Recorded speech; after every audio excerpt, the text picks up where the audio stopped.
Visit expressvpn.com/yang and get 3 extra months of ExpressVPN for free.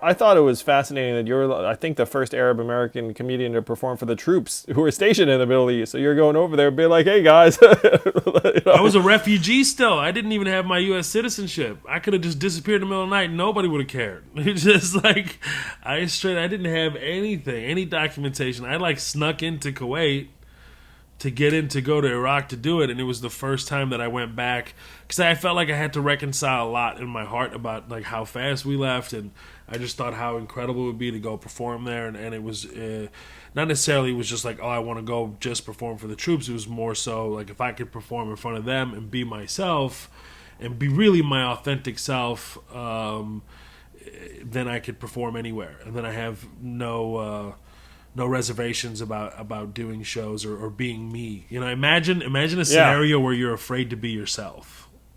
That's how depressing is that? Or where a career coming up is like, oh, you're Palestinian, Muslim, oh, Arab, oh. Why don't you just go by Tony and just be Italian? Like, what are you talking about? I mean, it really wore on me for some years because people were trying to get me to change.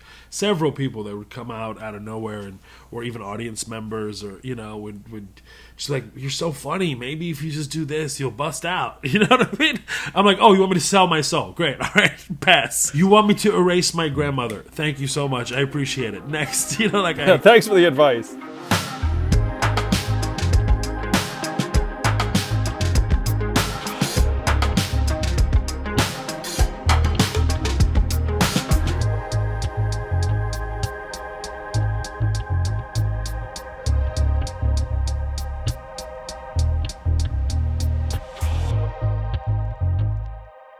So, it's great to reconnect. I got to meet you and your beautiful family in the magical town of Yellow Spring, Ohio this summer as part of freaking Camp Chapelle. It was amazing. I've got a t-shirt. I've got memories. It really is like a summer camp.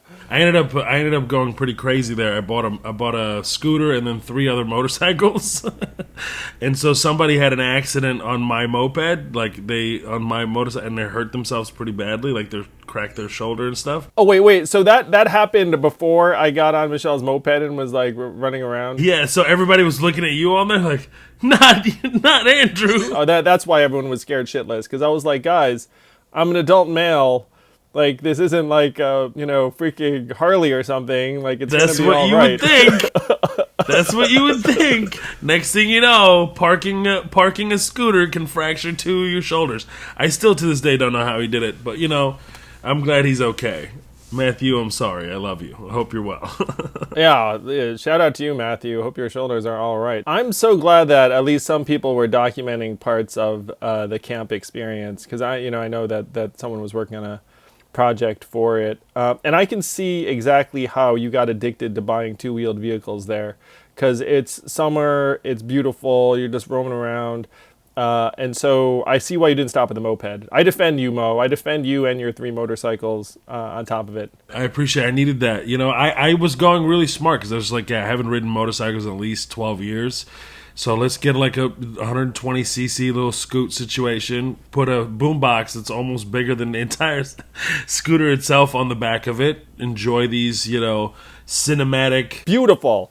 Gorgeous. You go there, like, you just look out, it's like Americana cornfields, like sunshine. It was gorgeous. I would pretend like I'm on American Pickers. I would constantly like stop and she's like, oh, what is this item? This antique from the 40s is very nice. Like, stop at a rusted filled farm or something, like, and I would attempt to buy some of their junk that's in the yard. That's like one of my favorite pastimes when I was just trying to decompress. It was so much fun. So how did your wife feel about the purchases? This is a common question. More common than I ever thought it would be. Yeah, it's just like I didn't really tell her. I just did it. I was very smart about it, though. I was like a traditional Arab trader. I was like, I don't know, I was really like checking out the market. What are the pricing? Honey, I bought the death machine smart. I was a savvy death machine buyer. And then she divorced me. That's how this all works out. It's a very clear progression. That's why they have that divorce lawyer office attached to the motorcycle dealer now. I bet there's a few of them. Dude, this is $1 billion business idea. That's why I'm the entrepreneur. I've got a vision. You could attach all sorts of midlife crises services to the motorcycle dealership. It's like, what? You're here buying a bike? Would you like these brand new overpriced sunglasses that make you look 30 years younger? That's how I justify my purchases. And like sunglasses, I have you can't just buy regular sunglasses or else you just destroy them, throw them out. You won't respect them. You have to buy something of value that you have to care for them, especially if they have like resale value as well. Like, oh no, I can't lose these. Where are these?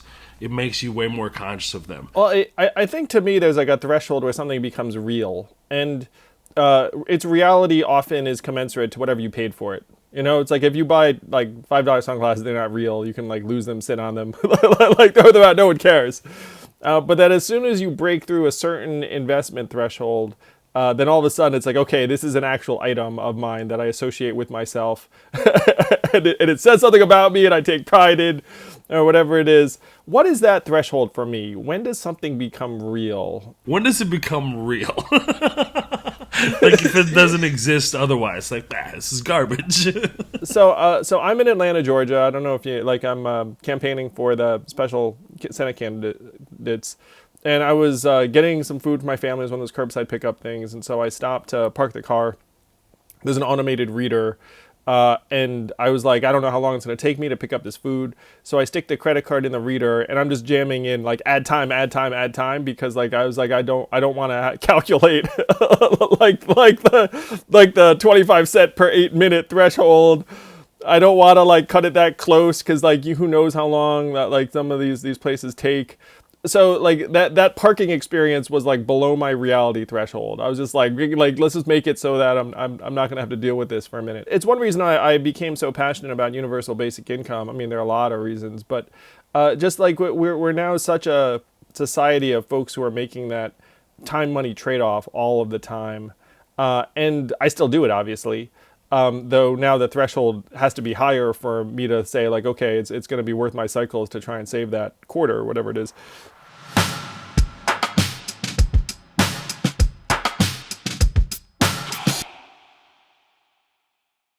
It's the holidays. It's time to reach out to all those people that you haven't thought about all year.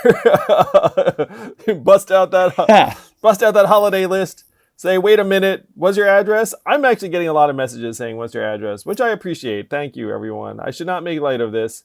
And then after you get all of these beautiful cards with that one photo of you and your family you're proud of, what do you need? Some stamps. It's time to mail that stuff. And do you really want to go to the post office and figure it all out when you can be 21st century smart and use stamps.com? It brings the U.S. Postal Service and UPS right to your computer.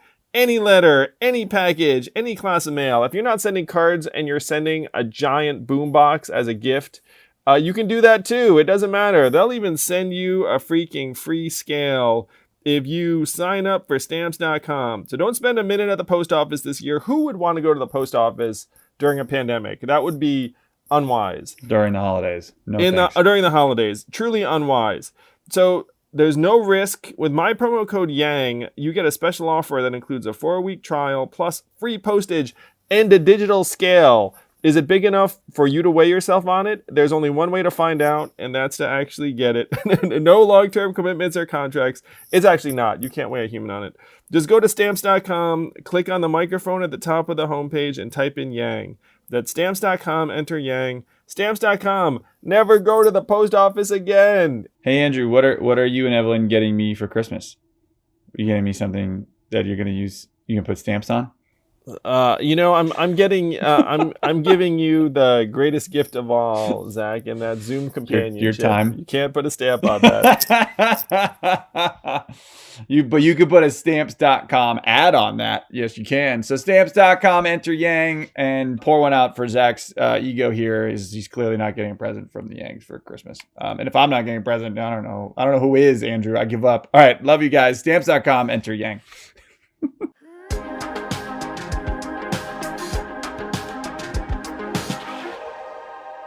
When I was a kid growing up, the child of immigrants in this country, like a quarter was precious, and I would go to the arcade and then play it and then just try and win for as long as possible. It's like that you had to like stretch the value of that quarter to a point where like you could entertain yourself all day on it, ideally. That Street Fighter game at the corner store before high school or after high school was like the one. That's the game. If you could just make that quarter keep that was it. That was like our test of value as like a teenager. It's like if you can win. And then it became not only can you win, but can you win with an obscure character? It's like it's not enough to be good at Ryu or Guile and defend your quarter. But then eventually when you're like, I'm just going to screw around, I'm just going to choose Blanca. Never choose Blanca. Oh my God, never knew how to play with that guy. And then there'd be like this ooh from like the people being like, he's choosing Blanca. It's like a real expression of of like confidence or cockiness. The ultimate cockiness was Dahalsim, which is, now that I reflect on it, a somewhat racist portrayal of like a Hindu warrior whose limbs stretched. I love how you just like sat there for a second. Now that I think about it, just like maybe it was a racist portrayal of just seeing this kid. Like I saw the kid in you, like. Now that I think about it, maybe I shouldn't have played with that character at all. Well, he was also awful as a character. Like he was like the closest thing to a sure loss was if you played with that guy. It could be that Mo and I are somewhat dating ourselves. It seems like you and I came of age around the same time. But I feel like even the kids know Street Fighter. I hope it's eternal. I hope it's one of those things. I saw my nephews playing Street Fighter and Mortal Kombat just over Thanksgiving. Nice. Yes. But it was like, wow, this is the Mortal Kombat y'all are growing up with. That's pretty cool. Is it much better than ours? It's so much better. The graphics are insane. Arguable. No, it depends. I actually like the classic. I mean, just seeing what they're dealing with. I mean, seeing the graphics, I kind of miss the dodgy graphics and the...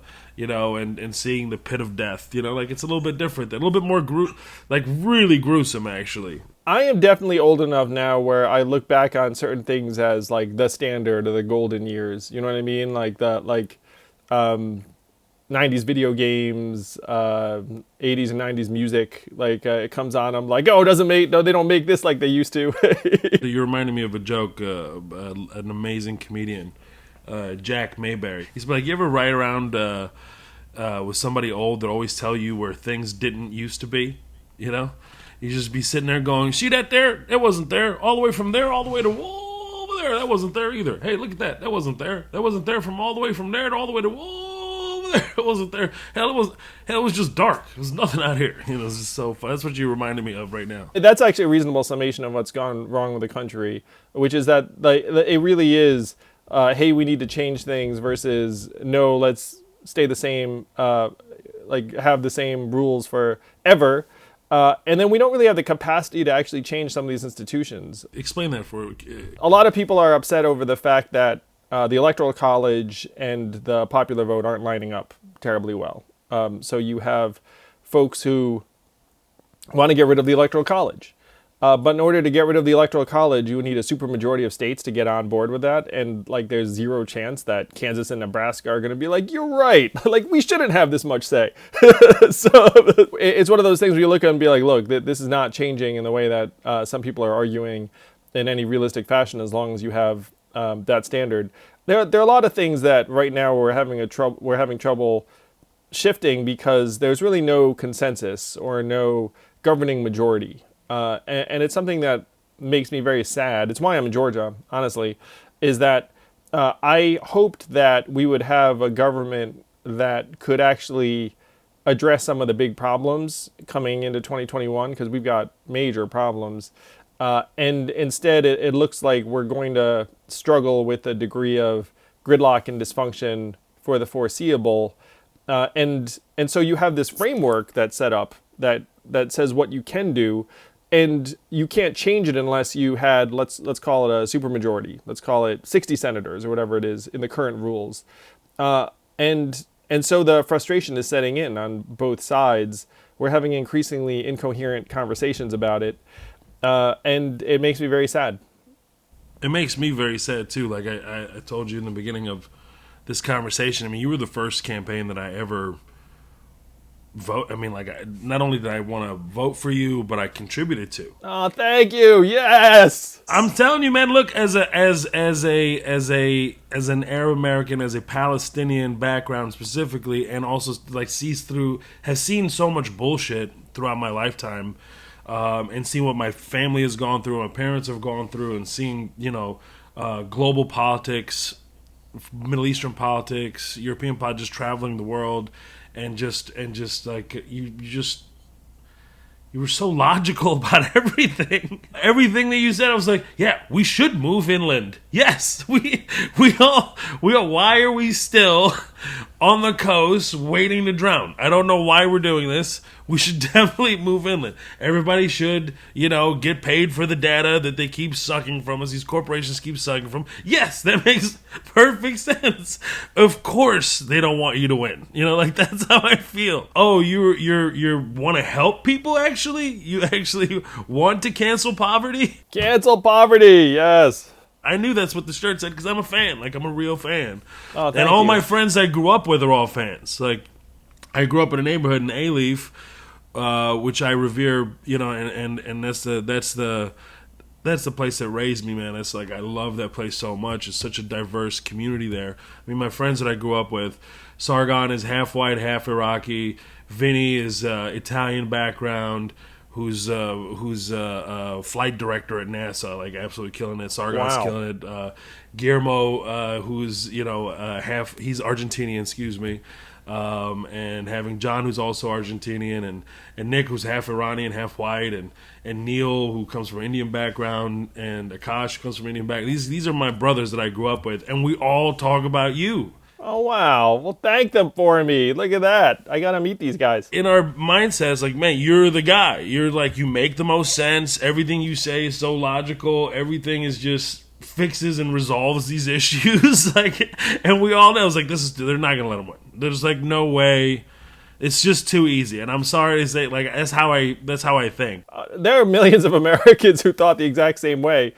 And it turns out they were onto something. Yeah, and then the pandemic happens. We're like, let's just send everybody money. It's like, oh, word? Is that what we're going to do? We're so broke, guys. We're 20 trillion minus. But whenever we need it, because I think like the stock market is not real. Like, I still to this day haven't had anybody like truly explain it to me where I walk away and I feel like, oh, that makes sense. This all really. Like, no matter what. And I know guys in investment banking and like in high up positions in New York and in these major banks and whatnot, and I always walk away like, he just really believes this bullshit. It's just like, you have a brilliant routine on this that I saw in Ohio, and I still have your T-shirt that I wear very proudly, where it has like the Ponzi, like the E pluribus unum as Ponzi, and your riff on it was genius. Like, I was watching it happen and thought, I haven't seen anything like this before, and it's awesome. I imagine it may end up being part of your next special or your next piece of work. Yeah, hopefully. Yeah, it will.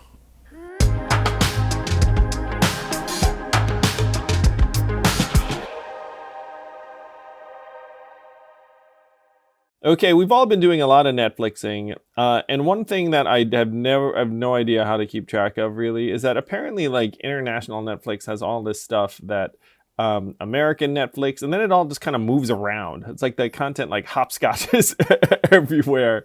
So like Die Hard will be on Netflix one day, and then now apparently it's only on South Korean Netflix.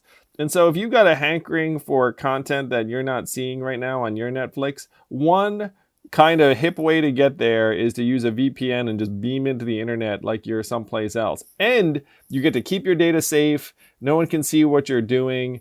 It's the approach that companies use to protect employees' privacy. And doesn't your privacy matter too? So ExpressVPN not only can secure your data, make it so that your data is not getting sold and resold, but it can also give you access to all the content in the world, because you can beam in and sign into these services from anywhere. If that sounds interesting to you for the holidays, if you just can't get enough of some of the holiday movies that you've been missing out on, maybe you miss, Die Hard's a holiday movie. Am I right?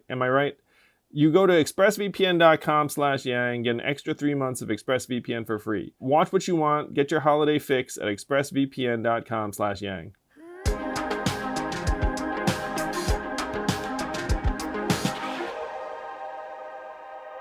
So I'm just going to guess, are you in Texas right now? Yeah, no, I am. I'm from Houston. So I was, I'm we haven't gone public with this stuff, but I'm writing a TV show currently. I'll just be really vague. I'm writing a TV show right now. I was in a full-blown writing room, and it was just exhausted. So Dave invited me to Ohio to do these shows, and was like, "Hey, man, I was going from my bedroom to my office, and the absolute mindfuck of writing a show is." On top of a pandemic, civil unrest, of course, with Big Floyd and then Breonna, and then everything that was going on globally, and then aliens are real. Nobody wants to talk about that. Just like brushed over like there's nothing. Yeah, aliens are real. Let's go back to pandemic. I was totally going to share the reality of aliens as your president. I constantly try to get Vinny to admit it. I'm like, hey man, you're a flight director now, so you must know some shit. Come on, tell us. And he's like, I don't know anything. It was like, but like things like that. So so Dave invited me to go out there, and then after the shows were finished, I came back to Houston and or Texas, and I just love it here, man. This is always be my home. I think that a lot of celebrities that end up making it and doing well for themselves, some reason just gravitate to want to be in New York all the time or LA all the time. And I think there's nothing better. I'm more of like the Dave model. He is that model for like keeping your sanity, honestly. Like just doing your job, going on tour, getting the deals, and then going to a place where, it keeps you grounded and it keeps you in touch with that reality, the people that really care about you and been there for you, and you get to share it with them. That's really more valuable than anything else to me. So I've been very conscious of that whenever I get the opportunity to do things on a really large scale like I'm doing now, is just like the more important it is for me to highlight A-Leaf and to show how special this neighborhood. There are 80 different languages spoken in this language. In this neighborhood. It's pretty incredible. It's one of the most diverse places I've ever been on earth. No joke. Like, I'm not just saying that. It's just a great spot. So it's a great place, and a great place to raise your kids and be around. And there's something in the water there. Like Lizzo came out of there, and Beyonce came out of there, and Rashard Lewis, and all these, like, I think Megan Thee Stallion, like all these great artists. Toby Nwigwe, who's really popping off right now.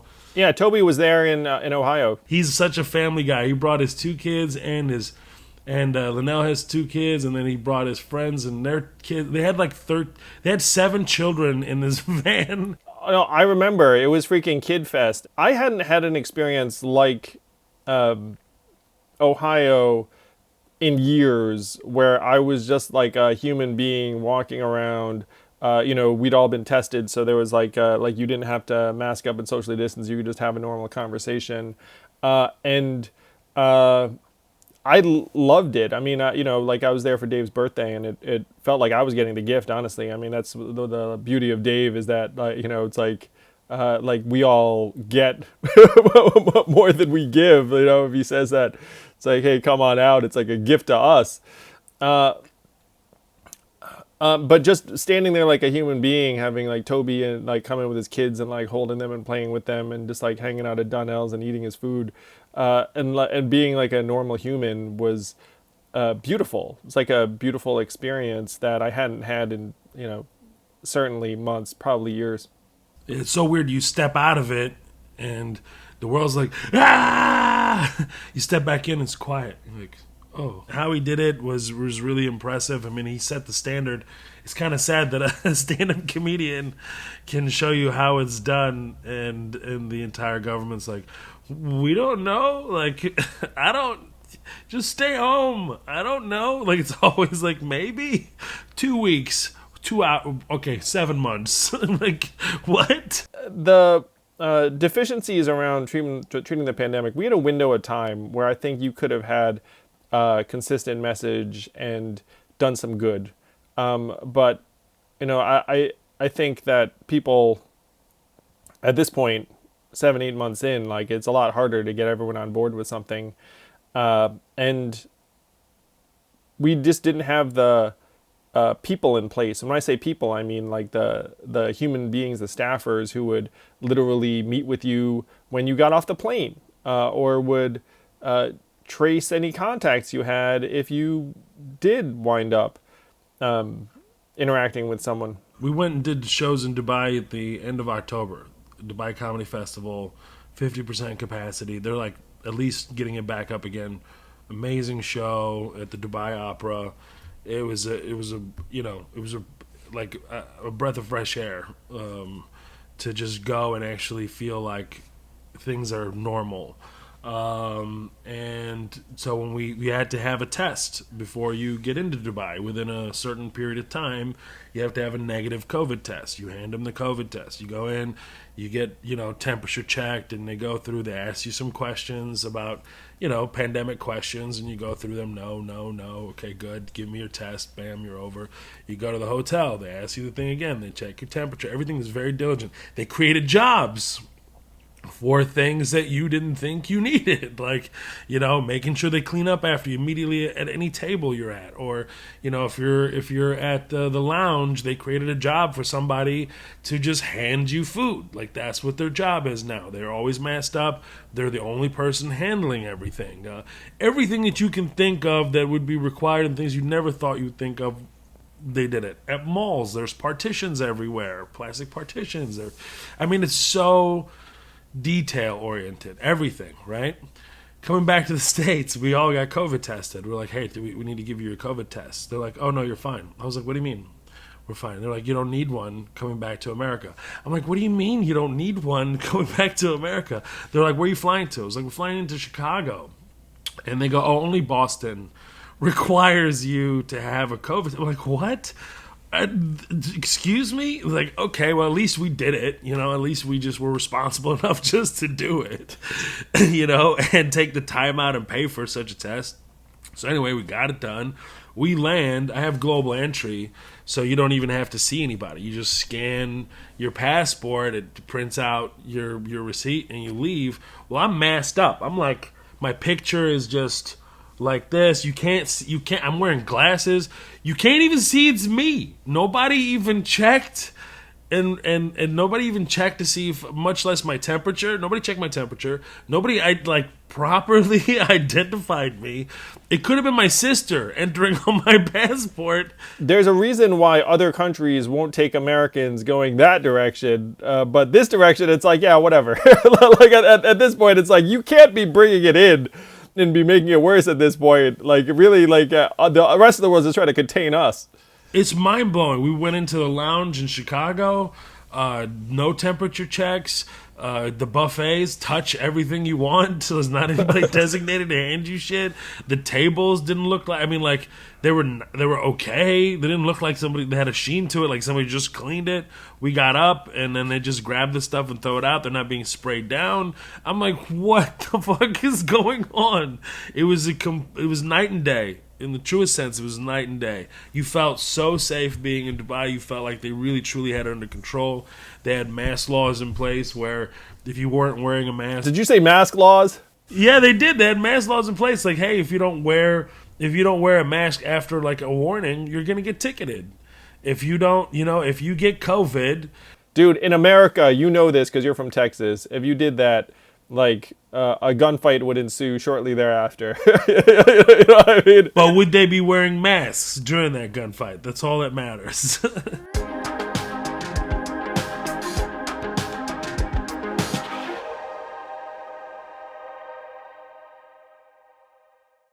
You remember the beginning of the pandemic when we were all like, what's this deal with toilet paper? Like, what do I have to do? Why do I have to stock up on it? Well, one innovation that has hit the market during this time actually alleviates the need to cut toilet paper by 80%. What is this magical device? It's something that some of you who've been abroad know all about. It's a bidet. But now, because we're modern, you don't need to buy a new appliance. You can just have a bidet attachment that you can attach to an existing toilet, no electricity, nothing, and then you can skip the toilet paper. Oh my gosh, you can become environmentally friendly, modern, international, sophisticated. You can start using a French accent or whatever you want. This thing must be French in its origin because it's called a bidet. Am I right? Am I right? So if this sounds like something that you'd be into, you should check out hellotushy.com and you can get 10% off plus free shipping right now at hellotushy.com/yang. That's hellotushy.com/yang for 10% off and free shipping. I got a thank you note about this product the other day. It made me happy. hellotushy.com/yang. They literally have a 60-day risk-free happy butt guarantee and a 12-month warranty. So you can literally use this thing in your toilet and return it. That's how low risk this is. And I promise you, because I've loved it. It's also cut down space. I have a small apartment. And so actually one toilet paper package takes up a ton of room. So this doesn't. It's fantastic. hellotushy.com/yang.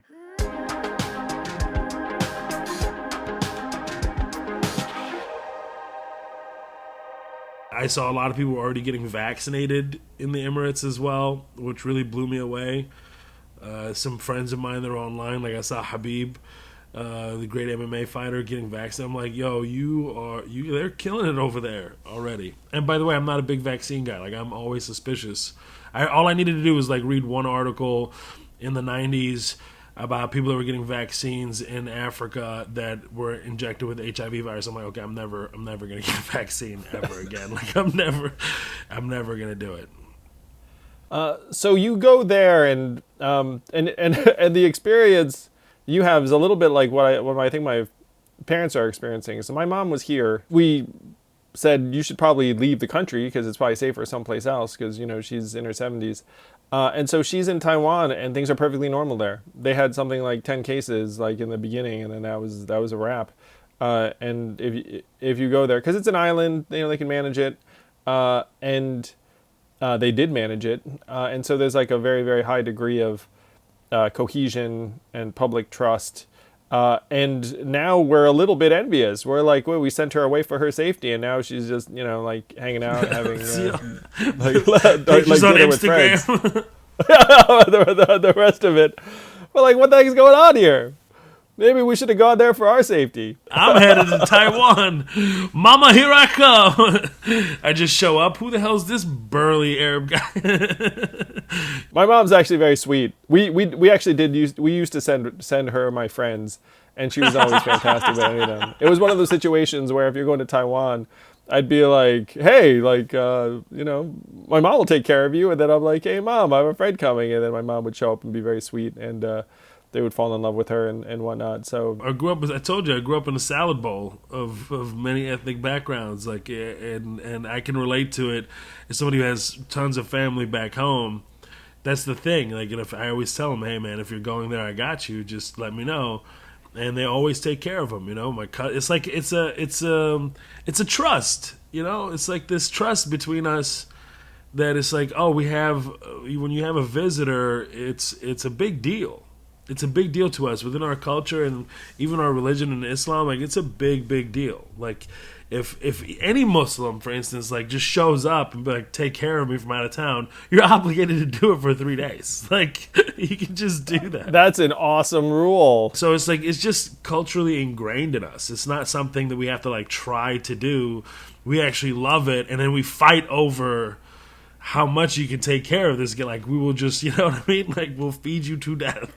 We will take care of you. We'll show you the sights. It's just part of who we are. I do want to revisit what you said about vaccines for a sec. I think that we're going to need to have this COVID vaccine widely distributed and administered because if you wind up with a hodgepodge, it's never ending. really. Like there has to be a point. And sure, there are going to be a lot of people that have reservations and skepticism and don't want to be the first person, and the rest of it totally.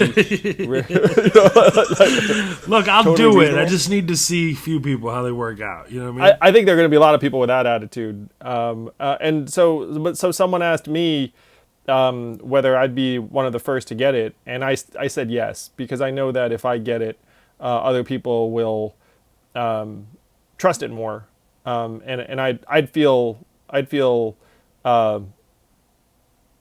happy to do that. You know, like I think that the COVID vaccine, I don't see the risk outweighing the reward in virtually any scenario. You know what I mean? Like I think that if you get this vaccine, you'll probably feel shitty for a few days, and then that'll be that. And look, Andrew, you take it specifically because to me, you're the guy I trust the most on that side of the. I really do, man. I just like have a lot of trust in you and like just everything you say. Like I said before, and I'd be happy for you to be my lab rat. Andrew Yang, willing lab rat, inject this shoulder, not the throwing shoulder. I mean, it means a lot to hear you say that, Mo. I mean, that's one reason why I would do it. I'm telling you, I would never. I would never contribute to any. Like I always saw through the bullshit. I never. I don't like to contribute to any political thing. I just like, even if I sniff a little something, I'm like, no, this is bullshit. I contribute to you. So I would completely trust if you took the vaccine and I would be like, yo, is it you good? I would call you a couple days later. Hey, how you feeling, bro? You feeling all right? You feeling all right, buddy? How's the temperature? Is it working out? Can you still walk? Any pains? And then there'd be like a robot voice of me being like, yes, I feel great. I feel wonderful. Thank you. Andrew? Oh, no. I think there are some of these things where you could use more data. Like if you get more data, that would be very beneficial. But if the data is sound and folks I trust, who are scientists are on board, then I'm on board. And the tough truth of it is that the mistrust in the United States is sky high at this point. There was one point when I was trying to figure out, I was like, who are the most trusted figures in American life? Like who, if they were like, I'll do this thing, then everyone's like, okay, that's cool. And so I tried to make this list. I certainly think Dave's on that list. I'm going to throw out Tom Hanks and Oprah for fun. I don't trust Oprah. I trust Tom. I trust Hanks. All right. You can't get them all. I can't. No, Tom's on my list. Michelle Obama, I think, would be on a lot of people's list. All right. No comment from Mo on that one. Moving on. I'll take Michelle over Obama. I know it's fucked up to say, but I would take Michelle over. I trust Michelle more than I do Obama. Dude, we should do this as like a number one draft pick, like an NBA fantasy draft or like the trust draft. It's like my most trusted human being in American life, like number one draft pick, Dave Chappelle, and everyone's like, yeah. I trust Dave big time because he's really skeptical of everything, just like I am. So I really trust him on that. So if he's doing something, I'd be like, yo, I think he's vetted this for real. And then I trust Jon Stewart. You're on my list. Wow. Put you 3 on the list. No particular order. Michelle is interesting. I didn't think about Michelle Obama. I'd put Michelle Obama on the list too. Who's my 5th? I wouldn't put Tom Hanks on my 5th. I mean, I love Tom Hanks. It's funny. Like, I don't usually trust Toms, but Hanks is the only Tom I would trust. I don't know who the 5th would be. I'm going to throw some folks out there that would be more institutional, more kind of the folks that like a newspaper would be like, oh, we should trust this person. Actually, even if the government were to come together, this is a really interesting exercise. Mo, let's think about this. All right. So you're the United States of America. And you're like, okay, we've got this COVID vaccine. We have to have people like and trust it, So we need to stick some folks, and then have them be like, it's cool. So then, if you are the United States government and you're trying to figure out who you can ask whether they'll get on board with this, someone just popped into my mind: LeBron James. That would be like a very big deal. I would get Hank Williams on there, Hank Williams Jr. to make sure that I get everybody in the middle. I mean, So here were the establishment figures that I originally thought of that I'm just going to throw out there because I thought of them, whatever. Bill Gates, Warren Buffett. no. No. Immediately, they're too rich. I'm a tough one to crack, bro. I'm like, nah, I don't just go with nah.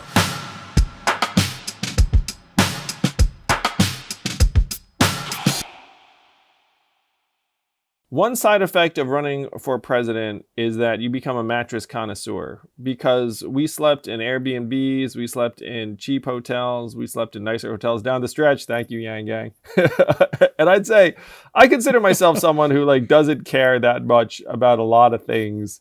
But I started to really appreciate it if there was like a good mattress afoot. I became a little bit of a mattress snob. And now that we're off the trail, I only sleep on a bed of 10 mattresses piled high on top of each other. And then if you put a pea underneath, I can feel it because I'm a princess now.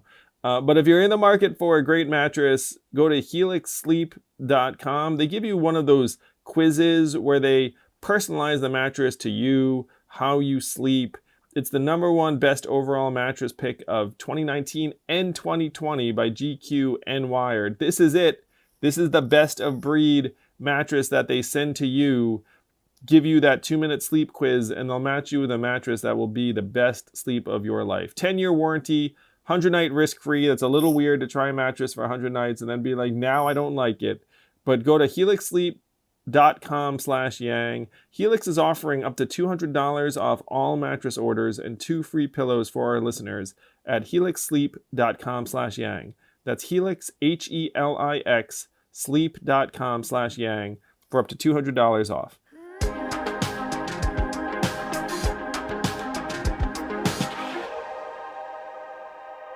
If you were to say to the population, being like, hey, we want you to get vaccinated, one thing that stands to reason is you'd want people who are at least tending toward the at-risk category to get vaccinated because they're the highest danger of, having serious complications.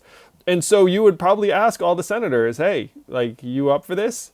And then the senators would look up and being like, yes, I am, or no, I'm not.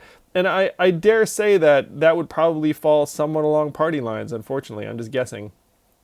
If I saw all the senators get the vaccine and I saw everybody in government, like live feed, C-SPAN, I gotta have somebody I trust on the inside there sitting there like you're sitting there like I confirm that this is in fact the vaccine. They don't have like a latex like sleeve where they're getting like I like touch the flesh and I'm like it's going into flesh. It's not a fake needle that's just like disappearing when you put it in there. No. I want to see all this. That's how I am, though, man. I need this, and I feel like a lot of Americans feel this way too. Oh, a lot of Americans will totally. How sad is that this is we're the United States of America, the #1 supposedly on Earth in everything. That's what everybody feels like, even though we're like. We're number 28. we're number 28 if you combine our social measurements and well-being around things like infant mortality, clean water, public education. Public education is the most disgusting thing. I remember just like leaving when we fled the war in Kuwait in '90 and ended up in Houston, and I was going to private school there and ended up in public school here. And 4th grade was still like 2 + 2 = 4 apples. Yay! I'm looking around. I was learning already multiple languages in elementary. And basically almost doing pre-algebra in 4th grade. To go into the States, I was like, what is this? Oh, I don't even have to study. This is ever. Like, I never brought a book home. I never, ever. My mom's like, how did you graduate? I was like, Ma, it's a joke. The whole thing is a giant joke. You just have to, like, memorize certain pages and then regurgitate them on test day, and you're fine.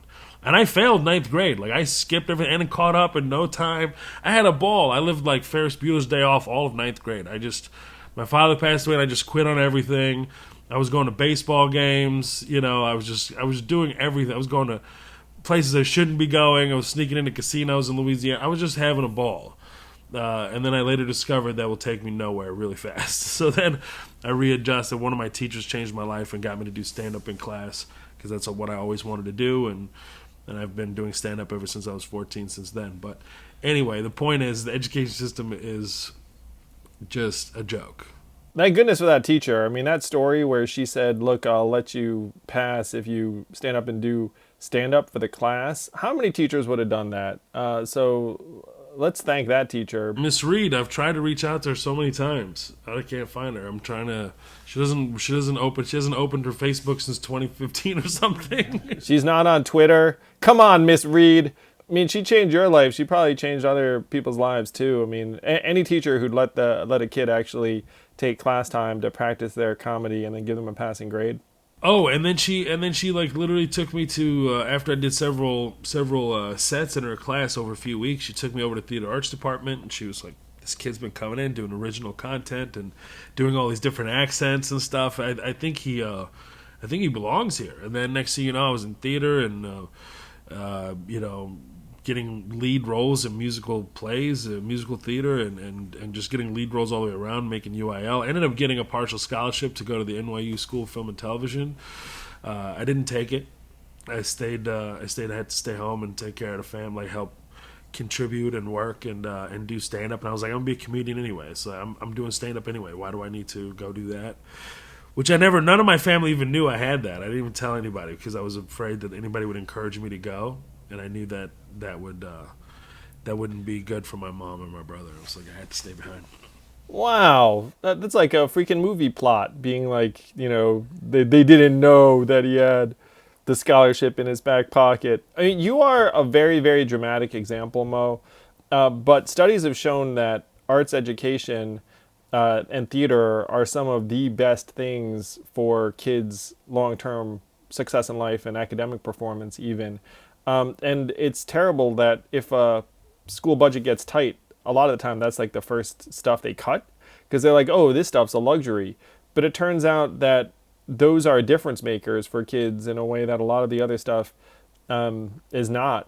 So your teacher was onto something, and thank goodness that she was there and that there was a theater program for you, because those theater programs, I'm going to out someone. If you're a part of the Yang Gang, Zach Grauman, my campaign manager, the tall, handsome, blonde dude who helped make everything happen. And he was like a music theater geek at a certain point. He was like one of those like kind of stars the high school play kind of thing. Like that stuff really makes a big difference. Like I think that you end up with like a very different sense of yourself and confidence and ability to get up and express ideas. Not that everyone can become a world famous comedian like you are, but like someone like Zach who has done great things in his career. He started a nonprofit. He's done like all sorts of stuff. I genuinely think that drama, theater, and the arts at a young age are part of the secret sauce. No, I agree. I couldn't. I'm telling you, it saved my life. It really did. Not only did it shape me as who I am today, but it really, really gave me something to look forward to and this excitement that I can't. It's hard to put it into words. I get really like emotional about it, and it feels like so long ago that she did that, and she really just changed my life. And the people that I've met in that department, and what did they end up doing? They all became pretty successful and doing well for themselves. It's just inspiring to do that. And you're right, it gives you great, really valuable life skills as well, to be able to speak in front of anybody, social skills as well, camaraderie, and also to do something as a great, a great play, for instance, to execute it on a high level and to do it during UIL or competition, and to see the reaction and then you see like this, 500-year-old Shakespearean play come to life this many years later and still be as potent than it was in its day. There's something really, really incredible about that, to tell you that you can create timeless pieces of art. And that was exciting as well. And also tapping into skills that I didn't even know I had, which is like, singing theatrically. I could do that. I'm like, oh, wow, I didn't know I could do that. That's really cool. I was in my high school play, not the lead at all, but like there were like the cast parties and all of that other stuff, and then like because you came together, you created something, and then you come together and you're kind of bonded. It's a beautiful environment, and as an entrepreneur now, it's like that kind of thing happens in business, in enterprise, in politics. It's like the folks who are on my team now, like we all went through something special, and so we're connected. I know you and the other comedians are like super connected because you freaking hang out on the road and like you get out there in front of folks. I mean, heck, you went to Dubai. You probably went with a bunch of other folks. I got Michelle to come with me, Michelle Wolf, not Obama, but Michelle Wolf. We went out there and had a great time. It was her first time there, and it was really funny, because people have these like projections about going to the Middle East, or specifically, let's just talk about the Emirates. And she was just being just respectful and caring, as somebody would when you're visiting their country, right? Not really judgmental. It's more so, I don't want to be disrespectful. And when we got there, when we're on the flight there, actually, she goes, hey, I bought a bunch of outfits that are, it's not like Michelle doesn't dress modestly anyway, but she was like, I need to, I got some nice, modest. I got some really conservative granny type shit. If I was drinking water, I would have spat on her face because I was laughing so hard. I was just like, and she goes, what are you laughing at? I was like, just wait. And like the first restaurant we went to, there was like two women sitting there and they were just like, Miami, let's just put it that way. And she just dies laughing. I'm like, you feel better? You feel better now? And it's something that she would never wear, So just people have these like projections about that area. Even some comedians, really big comedians, they're like, oh, I don't know about performing there. I mean, they chop my head up. I'm like, what are you talking about? Like, we do all the chopping. What are you talking about? Do you understand that we're the ones that have destroyed that entire region? I mean, like, can we just please acknowledge that? Can we take some responsibility for that? And they have these, like, projections on what it is and what it's like and what they've been fed about what the Middle East is, and it's just, it makes me really sad. It makes me laugh and sad. You know what I mean? Like something that makes you laugh so and sad. Cry. Yeah, for sure. Yeah, it's one of those things. Like, come on, guys. Like you stop eating this. It's not good for you. They're not feeding you soul food here. I thought it was fascinating that you're, I think, the first Arab American comedian to perform for the troops who were stationed in the Middle East. So you're going over there and being like, hey guys. I was a refugee still. I didn't even have my U.S. citizenship. I could have just disappeared in the middle of the night and nobody would have cared. It's just like, I didn't have anything, any documentation. I like snuck into Kuwait to get in to go to Iraq to do it, and it was the first time that I went back because I felt like I had to reconcile a lot in my heart about like how fast we left, and I just thought how incredible it would be to go perform there, and it was not necessarily it was just like, oh, I want to go just perform for the troops. It was more so like if I could perform in front of them and be myself and be really my authentic self, then I could perform anywhere, and then I have no reservations about doing shows or being me. Imagine a scenario where you're afraid to be yourself. That's how depressing is that? Or where a career coming up is like, oh, you're Palestinian, Muslim, oh, Arab, oh. Why don't you just go by Tony and just be Italian? Like, what are you talking about? You want me to erase my lineage? You know what that suggestion is, Mo? That's a pro wrestling suggestion. You show up and then Vince McMahon's like, and we're going to call you Vinny DeVici. or whatever it is.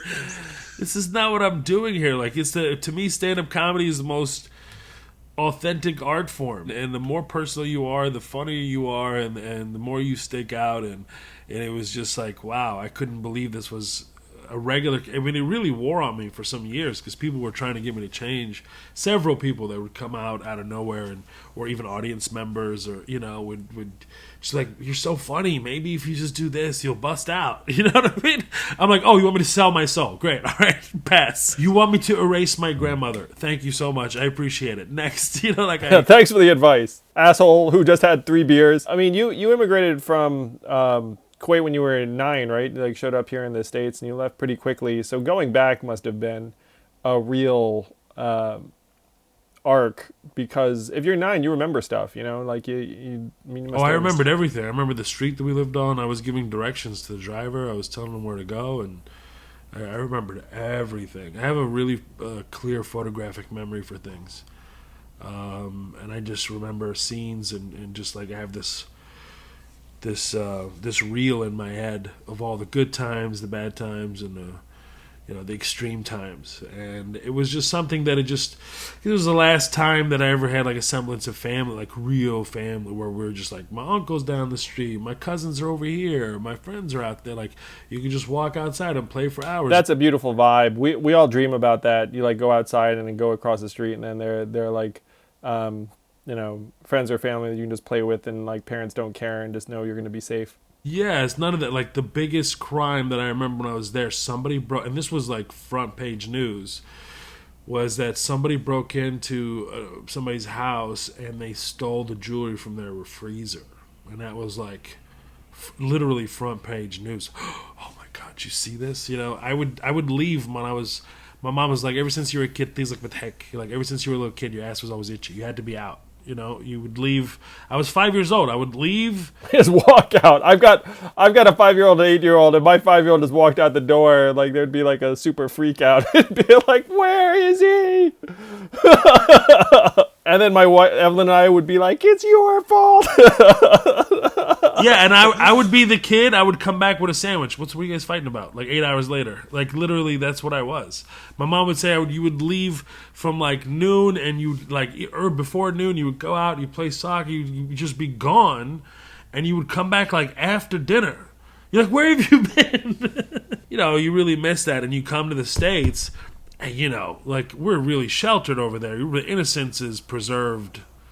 Is really preserved. Well, one of the things that has blown my mind about American kids programming is there is so much shit warning you about strangers. It is incredible. It's like they really just try and cram that mistrust in kind of early. They're like, stranger danger, someone talks to you. Also hypersexualized too, which is like when I first came here, it was like it was the end of 4th grade. We moved in this new apartment complex, and I just met this kid. Like, I don't know, my mom doesn't. Nobody knows like what's going. Like, we don't know what the culture is like fully. Like, there's a huge gap missing, right? And so my friend's like, my dad's gone. We can go look at his Playboy. And I was thinking, like, in my head, I was like, oh, it must be like some toy magazine. Playboy, why not? I was like, oh, cool, let's go check out the Playboy. And I literally screamed when he opened it. I screamed. Ah! They should definitely make a movie or TV show or a series about your life, Mo. And it sounds like that might be happening. Not to put pressure on you about the secret project. So you have the comedy special on Netflix, Vagabond. If you haven't seen it, it's on Netflix. You all have Netflix, so check it out if you haven't seen it. You're working on the super secret show. Are there other things that you're working on that you can share that or ways that people can check you out? Well, I'm on the aside from the Vagabond, of course, I'm very proud of on Netflix. Make sure you listen through the credits. Black Thought from The Roots and Stro Elliott from The Roots made that song, and also there's like some great pictures of me performing for U.S. troops. It's just a little bit to get to know me a little bit better, even. So just watch that through. I know how Netflix is. I'm on the hit show Rami on Hulu. Oh yeah, Hulu! Freaking, how did I miss that? Oh my gosh, yeah. It's so much fun doing that show with the fellas. Such a fun show. And so we're doing that. We're gearing up for season 3. There is a show about my life that's gearing up. You're right, Andrew. It's happening. I've been working really hard and waiting for this opportunity for the last 21 years, so it's really thrilling to do so. And another stand-up special is in the works as well. So anything you need from me ever, we need you as the next president of the United States, or at very least in that cabinet. I truly believe in checks and balances if you're there. I truly believe in that. Thanks, Mo. I'm going to make you believe in, this vaccine and maybe some other things. If I get it, you can just call me and I'll let you know what's up. I'm so excited for you, Mo, that just like you have so much going on. You're so prolific, which like I knew some of, but not all of. Yeah, like on every quality streamer too. Look at that. It's like, spreading it around, baby. Spreading it around. Well, please say hello to your family and our mutual friends. I really appreciate the support. And this was fun. This was a pleasure. I knew it would be.